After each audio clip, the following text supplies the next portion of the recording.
this whole idea that Boris Johnson, a world leader of a developed market country, is now in an intensive care unit. What exactly should that tell us about how serious this virus really is? Well, his situation is concerning. There are a couple reasons why people get moved to the ICU, first of all. So sometimes it can be because they need life support measures. Now, that could be invasive or it could be non-invasive. The other reason is that they might need continuous monitoring. So at a minimum, let's say that in the best case scenario, he's otherwise okay. It could be a lot of these patients with coronavirus have severe shortness of breath. And sometimes you can give them medications, a low dose of a sedative or a painkiller that might reduce that.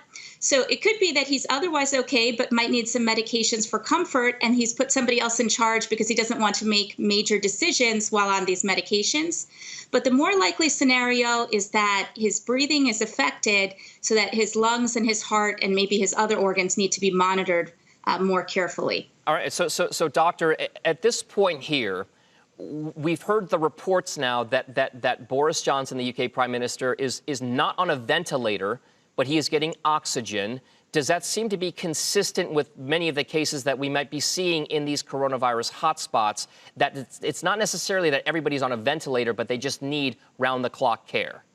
Exactly. So that could definitely be the case. I mean, people can benefit from oxygen. Here in the U.S., I know of cases where people are actually given the oxygen tank and then sent home, and then they report in or check in periodically. So I think it's a little bit more serious than that. Obviously, they might be taking more precautions because he's a world leader. But I would say, just given the general scenario of people who are in the ICU, the heart and lungs work together to take oxygen around the body to the brain, especially. So he probably needs more monitoring in terms of his oxygen levels, and he might need some non-invasive ventilation, which can also be done. Or they're also giving him medications to support the heart in that task, and then watching to see how the blood pressure, the heart rate, and all these vital signs are doing along with that. Sure. All right, Dr. Devi, while we have you here, following developments now in New York State, where the death toll has now surpassed 600, we've got more cities, more counties raising fines for people who are violating social distancing rules.